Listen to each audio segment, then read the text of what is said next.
Well, good afternoon, honey children. We're so glad that you to join me one more again for zooming in on sustainability. This year, the Queen quet head upon the body of the Gullah Geechee Nation, and so glad that honey day we one more again for this special broadcast this year month. Now, you know one thing about them. Every time we get ready for gather and things like that about a topic, divinely order something else to grind on about that same thing. Well, this your day. We could call upon you for do some work other than just watch this your program. We got this your petition upon change.org. Says stop the King Track Mine in Orendorff, South Carolina. We need 100 children for Guayana and sign that petition while we did on this your show because we can't let these kind of things go.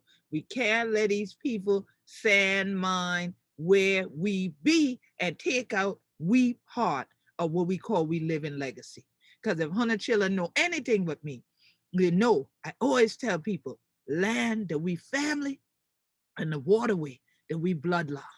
So we have to take care of the water. And you know I say, Hunter must take care of the root for heal the tree.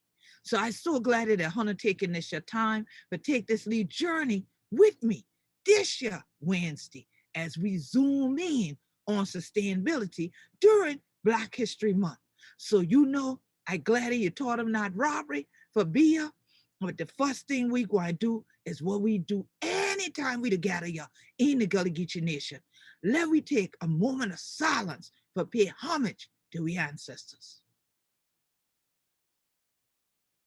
Ashe, Ashe, Ashe. Now this your day, Hona Chilla. You know this your thing that some we call the pandemic still going on and thing like that all across the world and thing. And then others are chilling to try to figure out what to do in the midst of all of this shit. When the best thing Hona can do, not just because of this shit, but period, take care of Hona Temple. Now, when I say take care of Hona Temple, all the church people, y'all probably will see a building. All the children will go in synagogue, you see a building. All the Muslim children think, y'all see a building. Dying at the temple, I'd have cracked my teeth about you. I'd have talked about this temple right here. This temple God give each one of we. We responsible for them and thing like that. So we have to take care of them.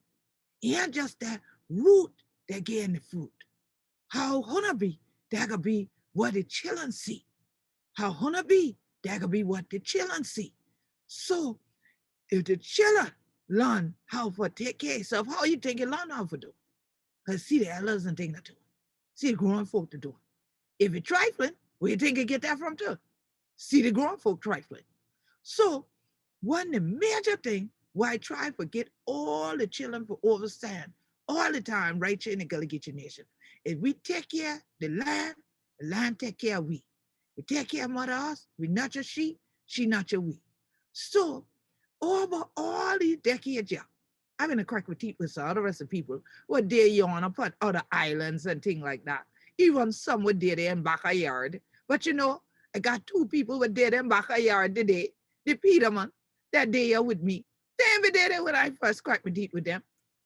In fact, I first met Audrey and Frank Peterman of Earthwise decades ago. We met in San Francisco at the Mosaics Conference. I remember being introduced to them.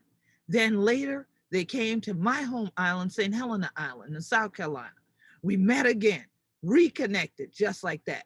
Seemed like from then on, we were always on a journey to fight for holding on to public lands and fighting for our folk that are melanated like this, to be out in the great outdoors and to have those protecting public lands and interpreting the stories that took place on those lands to ensure that our voices were heard, that our stories were told, that what our ancestors did on these sacred lands was never forgotten, and that people had to know about it. Well, that has been a healing journey, doing that work and a healing energy that's so power filled. And I recall when I went and was honored when Frank was still working with a major environmental organization and they had me on their wall of heroes. The same time that I was given the Jefferson Award in Washington, D.C.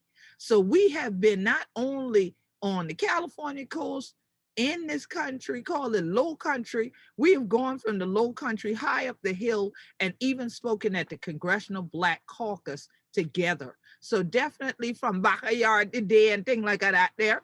I want all 100 children for greet my sister Audrey Peterman and my brother Frank Peterman, who are the founders of the diverse environmental leaders. How are the children to do? We're going on here. How we doing? We're so great. Hi. I'm so glad if I have y'all on this show, I know what for do when we talking about sustainability, because without the work that the two of you have done literally for decades, sustaining the voices of African people and people of color within public lands in the United States would likely not have been done. And God bless the dead for our sister Iantha Gant Wright, who we know, I mean, she was a true champion for ensuring that when she had that name of the conference, Mosaic, that it truly was a mosaic of all colors and ethnic groups of the people. So tell us, what are the two of you up to now, and how is everybody down in Jamaica? What going on backyard? Well, Queen, I'll jump right in, and I have to tell you that the only one of the people that has done more to advance diversity in nature and keep a consistent voice for people of color is you.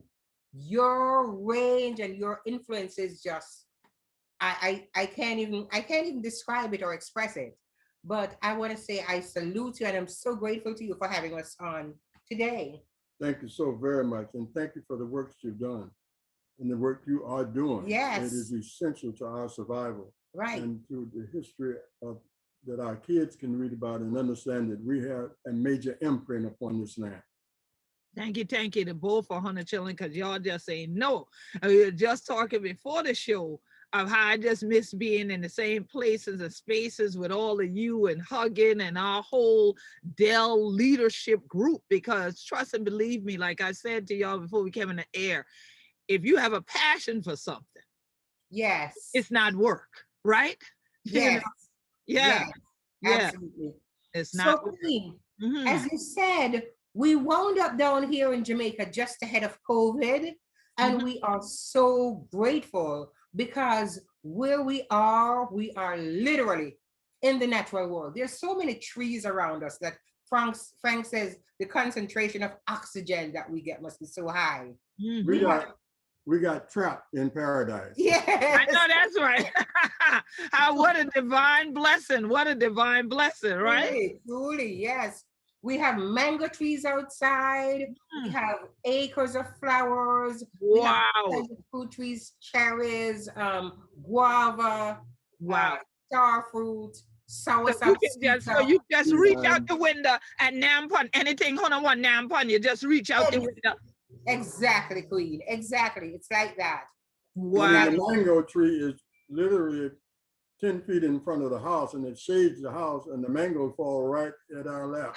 Right in your lap, right to your feet. Now, how blessed is that? You know what I'm saying? You talk about natural living, definitely. But tell me this, because before you ended up trapped in paradise, I know you spent a lot of time going to national parks, so much so you wrote a whole book. Tell the folks about your first book, about your whole experiences going to the national parks in the United States, and why did you fight for national parks? You could have done anything else. You could have gone there and gone on vacation, but who cares? I mean, why write a book, or why be involved with the National Park Service fighting for that? What's so big about going outside and going to parks?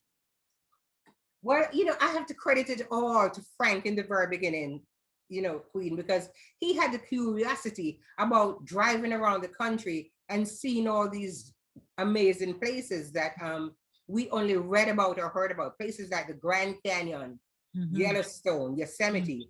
As a person who grew up in Jamaica, I mean, those were just fanciful names to me. I didn't attach any place to them. I could even conceive of them. So when Frank suggested that we drive around the country and get to see these places, these beautiful places that people all over the world, millions of people from all over the world every year come to the United States to see, I said, let's go, sign me up. And that was the beginning. And what really spurred us on was we were having a wonderful time looking at these wonders of nature, but we didn't see anybody look like us. And that made no sense. There are millions of us. Why weren't we there? Why weren't we enjoying these places that our tax pay for? Absolutely. That's the critical part. Yes. So once we saw that, we decided we have to do something about it. We can't let this go unmentioned because there has to be a reason that we are not there. When I see people from Japan and France and Germany and Germany and no black folk, you know, something was wrong. And so we decided rather than complaining, we'd light a candle. Yes. Absolutely. Light a candle and show everybody else the way in and through the wilderness and through the woods, right? And so that they could see it. And you know, I have not been to the amount of national parks that you all have been, but we all served on various committees for the National Park Service to help them shape the vision so that, like you said, there would not continue to be this lack of us being present while our taxes pay for these places and we're not taking advantage of what our tax money is going into. And we know that there wasn't always receptiveness. There was, you know, kind of pushback on, well, we've been telling the story a certain way, so why we got to change that? And but we had to explain why many times people of African descent are not outdoors. Like as soon as we hear outdoors, like I remember for me, the first time I heard of the National Park Service, I thought immediately about Yogi Bear. Okay, honestly, I thought of Yogi Bear. I'm like, okay, so you mean there's like the real, and the first park person I spoke to, we spoke for 2 hours. I was like, so you're telling me, sister, that you work there, so you kind of work where the cartoon with Yogi Bear? She's like, yeah. I said, so the park ranger man, she's like, right, I'm one of those. I said, so they're real. She's like, they're real. They've been real for a long time. So I remember that whole conversation. And I'm saying, now here, I'm learned, I'm well read, but because I didn't live where there's any national parks, like you were saying, Sister Audrey, those are just names of places. Those are places way away from me. You know, I'm an island girl. This is beautiful enough. I don't need to go to a park. I got the great outdoors. So I'm thinking of the cartoon and the bear. I'm not thinking that the ranger on there, that they're real people with those kind of uniforms. So now to get those real people to realize that Black people, indigenous people have a story in these places and spaces that they are taking our tax money and doing interpretive centers in and having gift shops and having camping areas and all of that. You know, that's been critical. But in that journey, what have you heard from other folks that look like us when you would say to them, why don't you come go with us to these places? What kind of things did you hear from our folks when you say, come on and go to the great outdoors, especially go to a national park, for instance? Well, Queen, first of all, if Frank had told me we were going to go to a park, I might not really have been that excited because, you know, as you say, you come from an island, it's already beautiful. So what's to go see, right? You know, I come from Jamaica, which is highly reputed to be one of the most beautiful places in the world, right? So, but when you see the Grand Canyon, when you see Acadia National Park or any Rocky Mountains National Park, where you and I have been together, okay, then you see God in a size and structure that you cannot conceive of in a small area. And it's as though your soul is awakened and transformed. It is. Because you realize that there's something so much bigger than yourself in the world, and you feel like you're part of it, you know, part of God. That's what happened for me. Well, some of the barriers for some people were one, they're so far away. Two, animals. Three, Yeah. fear the woods, because we still have a lot of reservation about the woods, Going in the woods at night. That's right. because fear the woods. And Mhm. as I said, accommodation and just a total unfamiliarity. And then the thing that happens with us in so many spheres, we don't do that. Yes. Yeah. We don't do that. Yeah. We don't do that. Mhm. But one of the driving forces with us was that there are so many of our untold stories in these Yes. places. Yes. It's not Yeah. alone the beauty and the grandeur. It is the Mhm. story, the historical record Right. written in the land and the trees in these places. And Yeah. it helps us understand how much we've contributed to this nation. You Uh, think of the development of the West, the mhm. whole West was spearheaded by the Ab- Buffalo Soldiers. And Absolutely. and we don't tell that story enough. Our kids don't get enough of what we actually did in opening up the West. Our view is that the white folks went out and opened up the West with his wife and a wagon and a couple of goats or a couple of cows. That's right. Yeah. A bunch of And cowboy stories. yeah, Yeah. Right. yeah. Hollywood version of the truth. Yeah. Right. So But Queen. let me address one thing, sister, and I come back to you.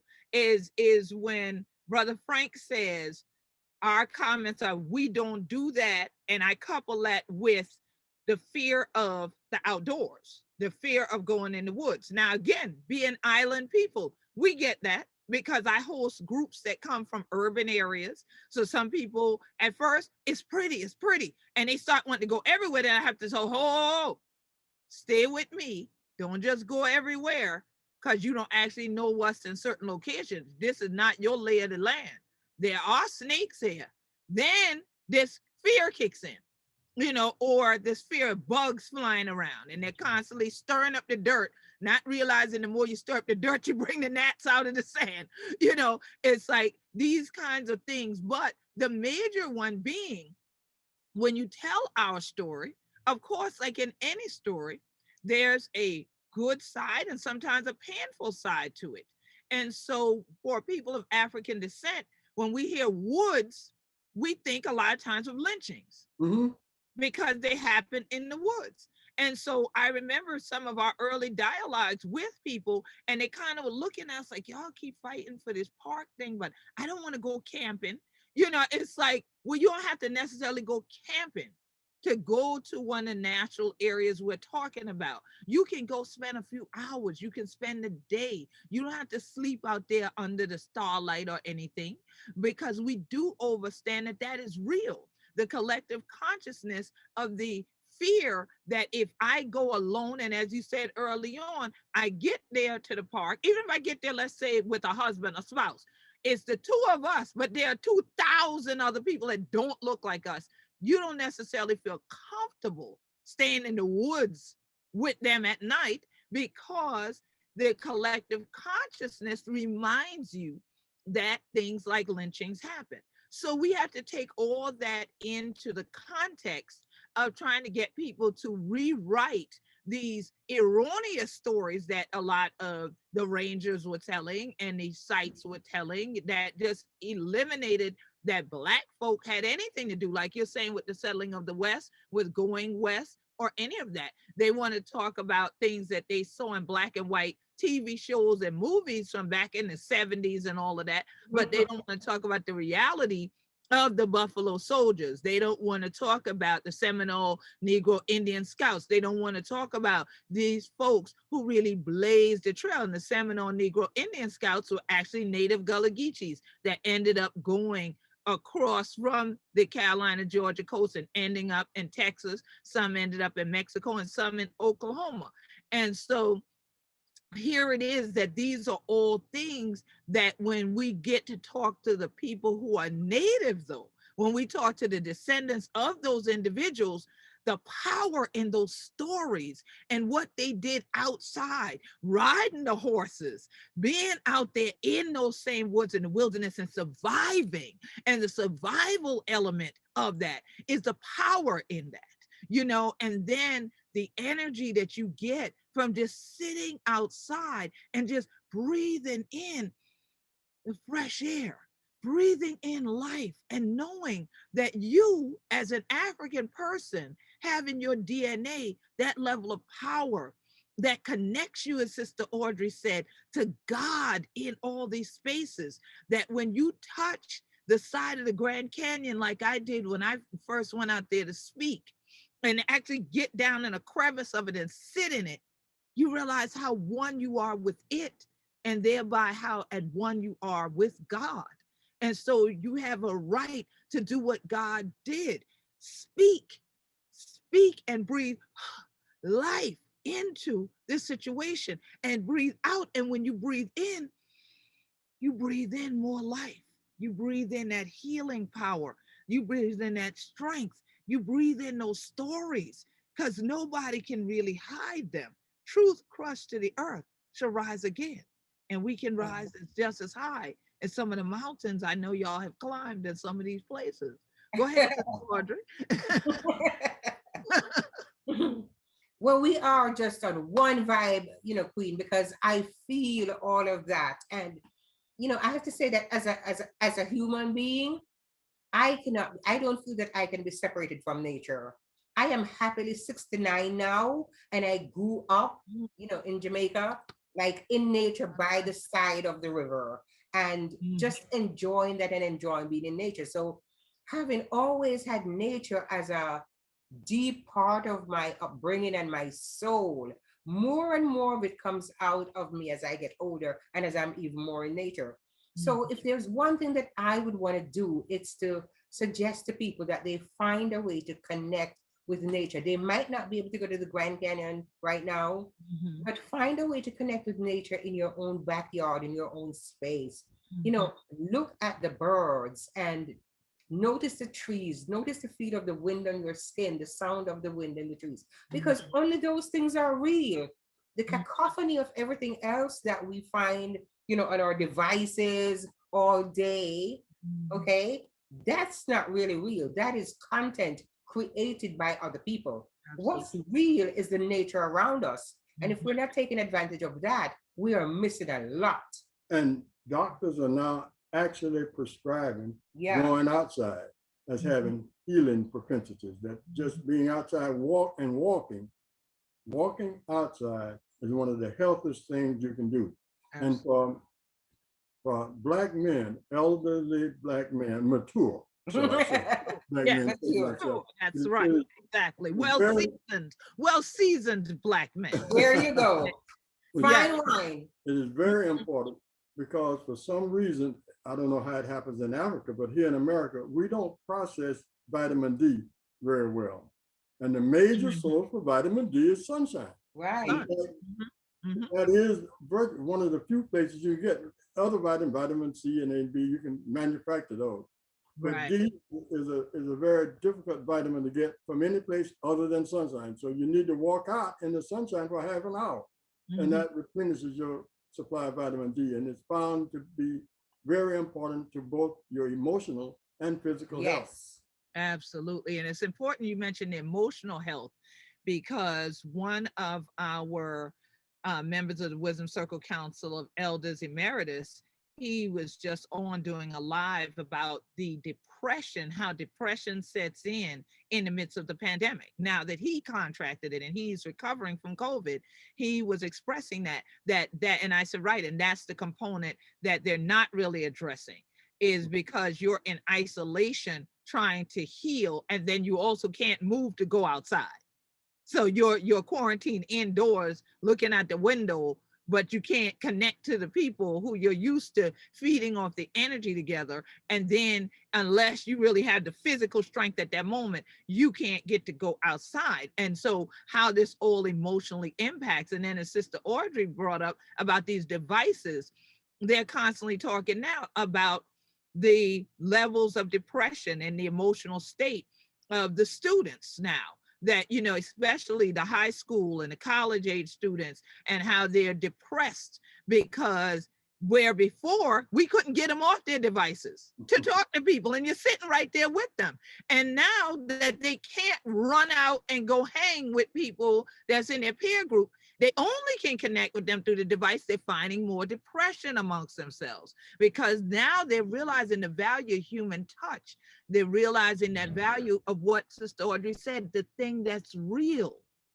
not the content that's created, but what's contained in our spirits. And that which is contained in our spirits, we're inextricably tied to what's contained in everything that God made. So that includes the water, that includes the trees, that includes, the mountain or the grass or wherever you can go out to and sit. So definitely, we writing y'all a script today. We writing y'all a script. You heard that 30 minutes out in the sunshine? That's brothers and sisters. Take that 30 minutes on even if it's not a burning hot day, which you don't really want to go out there then, but when it's a nice, sunny, clear day, even if you're a person like me, that you don't necessarily mind the rain. I don't like getting my clothes all soaking wet in the rain. But if it's a light drizzle, and especially if it's a warm rain, sometimes just get, put your raincoat on or something like that and even walk out then, because even that energy change, that feel of the natural water hitting you really makes a difference. And again, while you're out there, turn the phone off or don't even bring it with you. Okay, unless you just want to take pictures, either keep it off or don't bring it, and take some time just to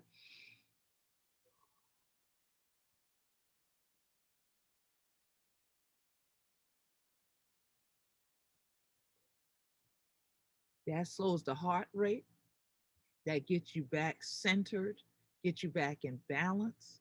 Just take that little bit of time. And so while we got these allopaths saying what naturopaths have said for decades, that we need to be out in the sun, Absolutely. we need to be engaged outdoors, we need to eat natural, real food, not food like substances, as the FDA calls it. All this makes a difference. So I know you all said where you are, you have so many fruit trees, the natural food is dropping right in your lap and at your feet. Yes. So tell me, when you are outdoors, what's your favorite thing to do? Is it to, grab the fruit and eat the fruit? Is it to meditate? Is it to walk? What if, for both of you, give me your top two things that you love to do outdoors. I love addressing not necessarily problems, but concerns. The exchange that we have as we walk together. Yes, the two of us talking. That's what I was gonna say too. Wow. It's so interesting. We may have talked about something earlier, but it seems that we get the solution as we walk and talk. Just walking and talking. Just walking and talking, and the solution seems to unfold. Yes. In a very natural way. Yeah. And my second thing, of course, if I'm outside, is the birds. Birds. I'm looking for the birds. Birds and butterflies. I always have my binoculars with me, and I'm always looking for the birds. Yes. And a third would be all living things, trying to make that connection with the butterflies, the ants, all living things. One of the things I'd like to say, it's quite natural we should want to be outside. Remember, we are made up of the same elements as a tree. Absolutely. And we change the oxygen exchange with the tree. We're made up of the same elements as the dirt, the grass, everything. There's nothing different about us than the other natural things there. So it is quite fitting that we should find some release, some help, some joy, just being outside with the other phenomena of nature of which we are a part. Mm-hmm. Absolutely. Yeah, Sister Audrey, I heard you had the same number one as Frank. What are your other two? Tell me two more of yours. Bird watching, looking what new plants are coming up. Oh, like as I said, we live in a campus with a huge garden. So I'm always looking to see what new plant is coming up or just what new shoot. I have to tell you, I wrote the story in my last book that once my girlfriend and I were walking, she and her family had come down from New York to visit us when we were in Fort Lauderdale. And we were walking on the beach and they had walked a little ahead of me. And I was behind them and I saw a little yellow flower on the sand and I screamed. I was so excited. And she ran back thinking I had found gold. And that's the story that she always tells people about me, you know, that she thought I'd found gold. And to me, I had found gold. So Yeah. wherever I am outside, I am looking for that little gold, that fruit, Yeah. that big, beautiful bouquet. Whatever it is, it's part of me and I'm part of it, you know? Absolutely. That golden moment you found. That's beautiful. Yeah. And so now you mentioned your books and I mentioned your books. Tell everyone what are the titles of your two books, and you don't happen to have them right nearby so you can put them on the screen. But tell them about the two books that you all have out there. Well, the first one is Legacy on the Land. And that one tells the story of our journey around the country and the national parks we visited, and a lot of the Black history that we uncovered, and a lot about you and Maveen and other stalwart leaders in the environmental sector. Yes, yeah. And the second one is Our True Nature, and it was a guide I wrote to the national parks, suggesting what parks should go to, what parks people should go to, when and where they should stay, etc. Of course, now in COVID, a lot has changed. And the last one we published in 2019, From My Jamaican Gully to the World, is my journey from my gully, the little stream that ran behind my house in Jamaica, all the way to the White House where you and I were together. You forgot that, and I forgot that this morning too, that we actually had gone to the White House to President Obama's White House conference, right? Great Outdoors. Twice. Remember, we were there twice. And one was for the Great Outdoors Conference, and then the president's personal conference. And very, very power-filled time. And you got to shake his hand. Yeah. Yes, because you Well, that was the second time, though, that me and him had met, because I met him prior to him being the president. When I came to you all for the and was honored on the Wall of Heroes. All right. And then that evening, there was the ball that was to happen, the reception with all the Jefferson Award winners. And what they did was, when the senators would come in the room, they would take pictures with whoever was the person from their state. Well, the only Black senator was then Senator Barack Obama. Wow.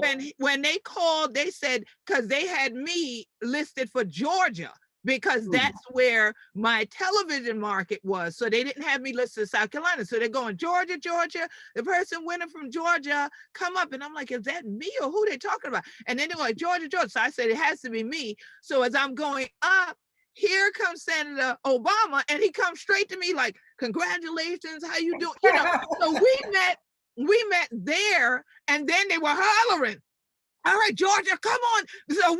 So we couldn't just get really engaged and get into a full conversation right at that moment. But that was my first time I met him, was at that reception. So then here he comes, what, a year, 2 years at the max later, he's running for president. I'm like, you have got to be kidding me. I met him, we talked, you know. And so then when all of us went to the White House conference and we got those invitations, that was amazing to be invited there. And I often laugh about how I was looking for you and room map of Outdoor Afro, because you know all of us had been sitting together that morning, and that afternoon I'm looking at my shoulder, I'm like, they done blocked the phone, I can't reach them, all the phones are blocked. That means he's about to come in the building. Where are they? They better get on here and sit down.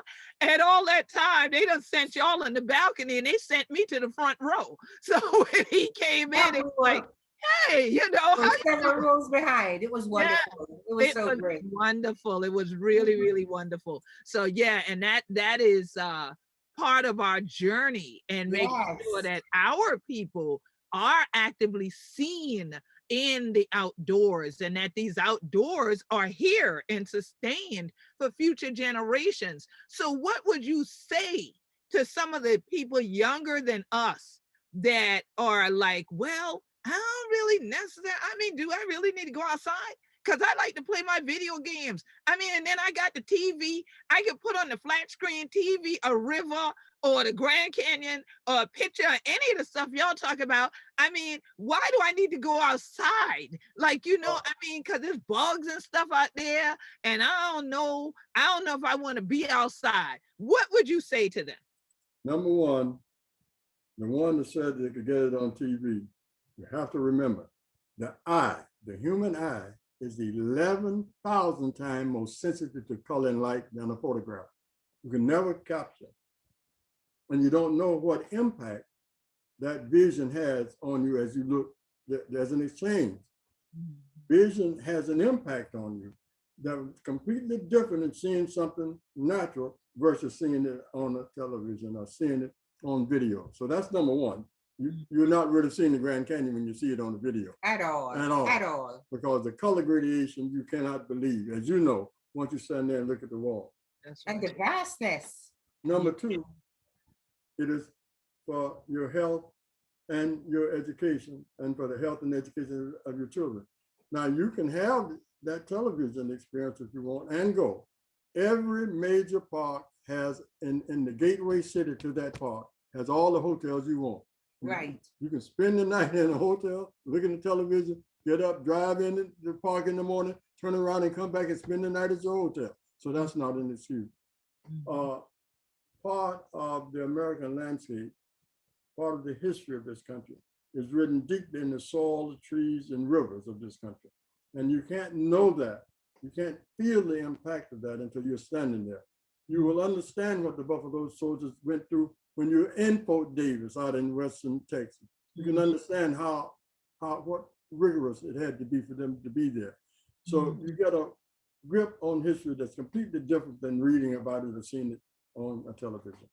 Wow. That's and Queen, Yeah. I would jump in and say to a young person or a person who has not yet experienced the national parks, imagine that you live in a country that has set aside 63 million acres of the most pristine and beautiful and scenic land for the benefit, education, and enjoyment of its people. And you have not seen any of it. Wow. Even though, as Frank points out, your tax dollars pay for it. Mhm. Imagine that those 423 units in the 663 million acres are spread out from the Everglades in Florida, dry Tortugas, all the way up to Alaska and beyond, US Virgin Islands, etc. These places have a very small entrance fee, if any entrance fee at all. At all, right. Right? All you have to do is get there. These are the places where our ancestors made history, where Harriet Tubman made history. You can go visit Frederick Douglass's house in DC. It's part of the park system. Absolutely. Martin Luther King Jr.'s birthplace is part of the park system. The Grand Canyon is part of the park system. The Rocky Mountains, Great Smoky Mountains, and all of these places. White House is part part of the park system. Right. And our ancestors built that too. And our ancestors built that too. Right. Exactly. So I don't know how many hundreds of thousands of people are employed by the Park Service, but the Park Service employs everybody from the maintenance people, all the way up to the superintendent, which is like the mayor of the city or the governor, I guess. So IT people, marketers, public relations, geologists, biologists, everybody. That is a significant resource in your country for you not to know anything about.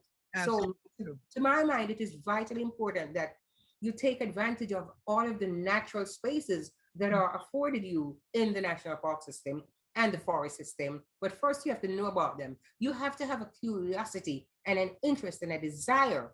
And I can tell you that having experienced them, I think the benefit to my health and well-being has been exponential because I'm like so chill. I know that's right. And I think it's a critical word you use about resource, because when y'all are outlining the significant Black history in each of these places, that's a resource, and that's a healing resource, because many people of African descent in North America don't know our story because it's really not taught in the miseducation system. And so as a result, going to these places that the federal dollars go into can be a source of learning that doesn't happen in the classroom. Exactly. So when we are talking about, even in the midst of a pandemic, let's look at Little Rock, Arkansas, for instance. I've spoken there as well. If you go down to that site, You mentioned the King site. These are still centers that have open, they're open, but they have limited opening if, you know, as it would have been pre-pandemic. Here where I am in the Gullah Geechee Nation, we have several national park sites that are in Charleston County, South Carolina, but Beaufort County is the Reconstruction Era National Historic Park now. It started off as a national monument. So you can come here and see a lot of things that are kiosks that are outdoors. You can learn from seeing those kiosks. Some rangers are taking small groups on tours. So you can do these things. And a lot of times with these places and spaces, you can do what the both of you talked about. Come with someone you love and just talk, walk and talk and experience and take in. And all this is part of the healing of the Black community. Many times when we travel, whether it's to a national park in the US, the park like such as Central Park that I go to all the time in New York, which was a Black township, whether it is actually just a local park in your city. If you go there and you go with friends or at least one other person, a family member, a friend, and you're walking and talking, a lot of healing can take place. You spend less money with so-called therapists, okay? Because here it is, you have the natural energy that God is giving to your body to bring in a certain level of healing. And then you're exuding, you're releasing stress and pressure and a lot of things that might be bearing down on your mind. And a lot that bears down on African people's minds in America is, who am I? Who are my ancestors? Yes. You know, who am I connected to? And you can get that even in these places and spaces. You'd be surprised. For young families with kids, I would say between the ages of 6 and 12, carry them to a natural park and just watch them. You want to enjoy it. Oh, yeah. Watch them and watch their curiosity bloom. Right. Watch how interested they are in what's going on. And they may have wanted to be on their device, but once they get in that natural setting, they take right to it immediately. And start playing. That's what we saw with our grandchildren, you know? They start playing, they start relaxing. Yeah. Whole families together spending time. Yes. You know, making memories, Queen. You know, we have been down here since March of last year, and I wrote a blog yesterday in which I said the memory of the experiences that I've had in national parks all across the country has made this such a pleasurable time that I never feel bored in a way, but I don't have any time to feel bored because I could just pull up a memory. I could pull up a memory of being any place, you know. And one of the things that we should emphasize to people, visiting the national parks is not an expensive or arduous thing. It's very cost effective. It is most beneficial in terms of shifting your perspective, you know, get away from the maddening crowds, be a little bit in the calm of nature, you know, near, close by to home or far away from home. The national parks have, you know, a staff of people that maintain it and maintain law and order. The national parks are some of the safest places in the country. So, you know, that does not have to be a worry. And, you know, the hotels, the bookshops, the restaurants, it's a very civilized place to go. It's not like you have to rough it. Right, you don't have to rough it. You can be pampered like us, where your nails done and your heels on 1 minute, and then switch off to your boots the next, right? And then go do what you got to do and go back. Some parks you can do that. Yeah, because there are places where there's spas and everything, you know, and what we call the gateway cities, places. So it can actually be a very exciting and fun activity, especially if you want to have a retreat. But let's say this. So let's say people say, but I ain't got money for all that, or I ain't got time to be going because I'm really far away from a park. So how would you all say where you are, given that you have your nice natural environment you literally live in, and you have a yard and everything, what would you say to someone about what they can do just right at home? If they have a yard, a front yard, a backyard, what can they do that would encourage them really taking in the healing powers of the great outdoors? Would you talk about meditating? Y'all talked about walking out there and talking, but what would you, if someone was brand new and said, well, you know, I really don't even go outside my building. I order everything and have it all delivered to the door. And the most I do is reach out and grab the box or the bag and bring it inside. What would you say to that person about just making that space a healing zone for themselves right where they are? Well, if you have a backyard, I would suggest that you put something out there that you can sit on and something that can shade you. Hopefully, you have a tree. If you have a tree, that's you're already halfway there. Because if you have a tree, birds are going to come into that tree. And you know, I've seen people say, oh, that's just a common pigeon. To me, a pigeon is a fascinating bird. If you look at the neck of a pigeon and see the multicolored hues, you'll just be amazed. To me, all life is amazing and fascinating.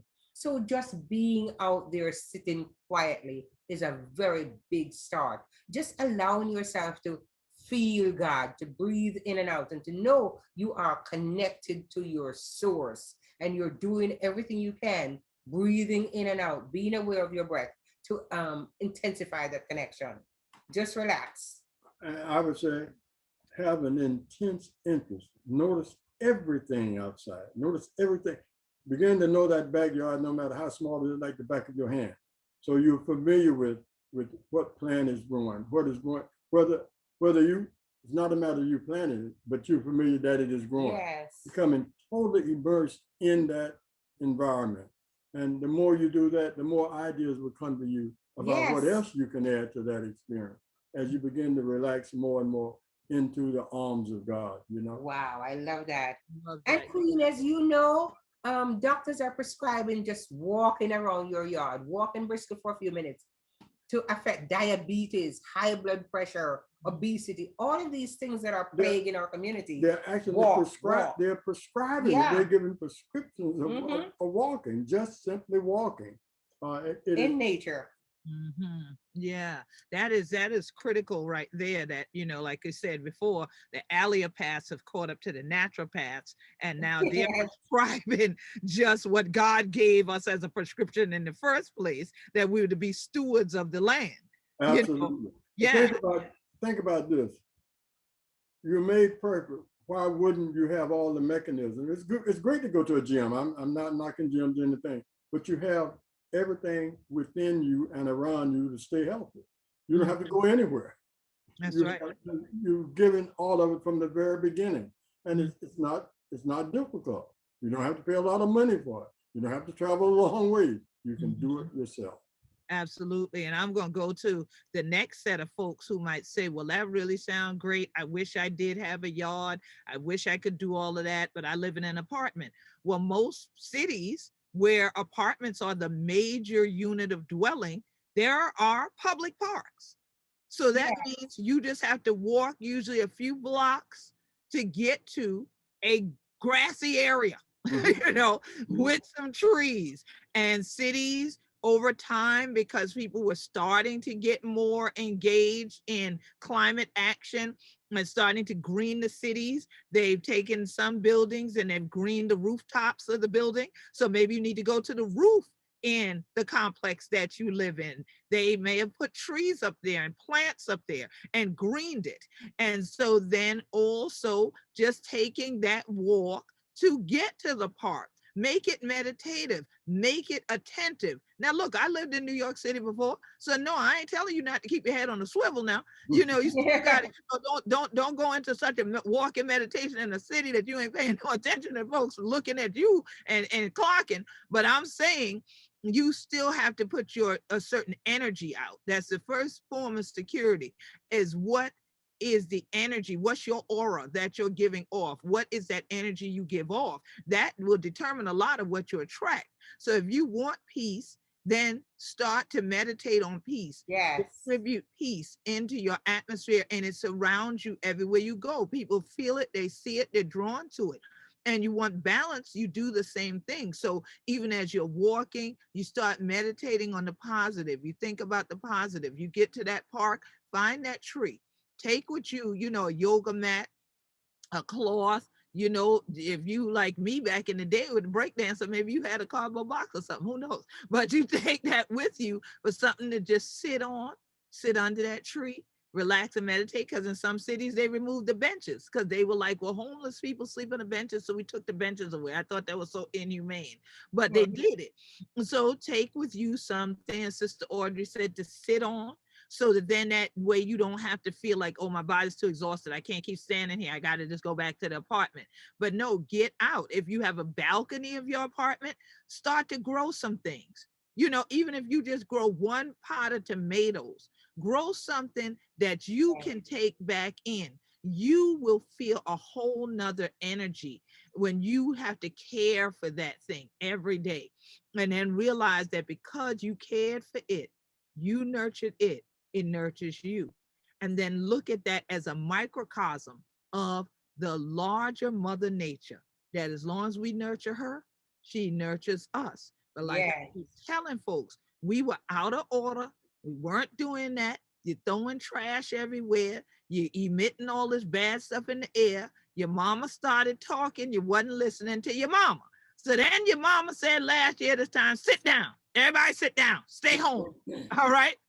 Got to listen to your mama. So Mother Earth is talking, and God is saying, be still and know I am God. And That's so right. go out and be still outdoors. Trust me, you'll hear some things and you'll get some clarity of vision to go forth. Go ahead, my brother Frank. Go ahead. It was interesting, sort of funny story. We lived in a townhouse. I don't know whether you visited us in Atlanta, did you? Yes, sir. Sure did. Had a good meal and everything. Yeah. Yeah. That was the night that we went to the film opening that was happening down at Dr. King's church.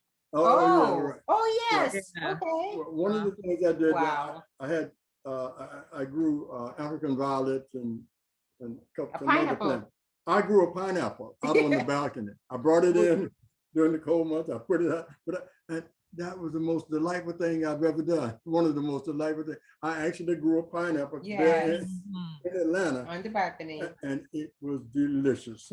Yes, my mother grows a pineapple every year, and every time somebody sees the plant, you know, growing, they're like, "What is that plant? That's interesting." And then when they come back and they see, "Oh my God, is that a pineapple?" We're like, "Yes, it's a pineapple." So every year we get at least one really juicy, sweet Yes. pineapple from that same thing. And I just pray that today all of what we're saying is going to cause people to grow some juicy vision of how they're going to heal in the great outdoors, especially people of African descent. We got to get out here, get our vitamin D so we can be strong and we can continue to grow. So I want you all to share some final words with the audience, because, you know, we could go for days, you know, in sharing about our love and passion for the outdoors and just healing and being healed by it. So definitely share anything that really comes to your hearts and souls that you would say really can heal people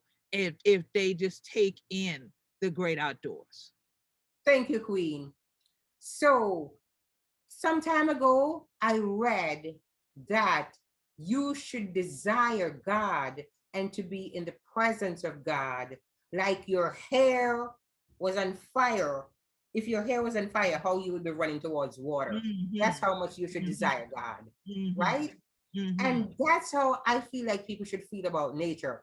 Instead of looking at nature as an inconvenience, instead of taking nature for granted, I feel about nature like my hair's on fire and I'm running towards water. Beautiful. Okay, that's it, because it is our sustenance, it's our life support system. It provides everything we eat, wear. I mean, nature is everything. Yes. So remember to treat it like that. God thought enough of you to create you and Wow. nature. Think enough of him to protect both. Wow. Beautiful. Amen. Amen. Let the church say amen. Let the church say amen. My brother Frank, Amen. that sermon. Yes, let the church say amen. And we say ashe, ashe, ashe. For sure. Now that's a blessing right there. And I mean, this is truly been a blessing to get to see both of you, because under, as they say, normal, but I'll say past conditions, we would have probably seen each other a couple of times already, At least, at one thing yes. or another in the year, you know. And so it's just a blessing to see both of you. Definitely want folks to get the book. And so can they go to your website and get the books that you mentioned, the 3 books? Because I know one of those 3 I don't have myself. I need to go order it. So where can they get the books? Well, they're all in Amazon, Queen, except the Legacy on the Land is on Kindle, and so is Our True Nature on Kindle. And also the last one from my Jamaican Gullah is available in softback, but it's also available on Kindle. Okay, wonderful. So if they go to Amazon and they Yes, look for Audrey Peterman yes, on Amazon, they can find the whole slate of books and get yes, them. Queen. So now, how can people reach you all if they wanted to find out more about diverse environmental leaders and wanted to contact you and connect? Are you on social media? Are you on Twitter, Instagram? Is there a website? Why don't you let the audience know that? Yes, happily, Queen. We are on Facebook at Audrey Peterman, and our website for the Speakers Bureau is D Diverse Environmental Leaders NSB, DAL NSB, or just put in Diverse Environmental Leaders, Google. And I'm also on Twitter at Audrey Pete, and also on Instagram. So yes, we're very reachable. But and also our email address is Earth, like the planet, EARTHW, S as in Sam at AOL.com. We still have that AOL. I notice you still have that too, Queen. That's right. Retro, what they say, if it's not broke, you're not fix them, tal, you know? So It works. not working. Yes, it's It working. works. Exactly. And as y'all just heard, that email address that she gave out is for Earthwise. As I told you when I met them, that is the company, Earthwise Productions. And so with Earthwise, you see the wisdom that has come from the earth into my sister Audrey, my brother Frank. And it has been such a blessing to see that wisdom magnitude, the magnitude of that wisdom just go around the world and be able to inspire, especially other people of color, as they call us now, BIPOC community people, to definitely engage in the outdoors, definitely fight for the outdoors, fight for our stories and our legacies to be told in those outdoor places and spaces. Can you imagine sitting in the hush arbor, the bush arbor, the brush arbor, and the yeti, the ancestors and thing right there, and thing like that. The yeti them with that spiritual and thing where it come up out the soul. The yeti them dabbing the thing what kept them warm. And just a no fire with it there and thing like that. That fire been in the spirit, that fire been in the soul, because they've been breathing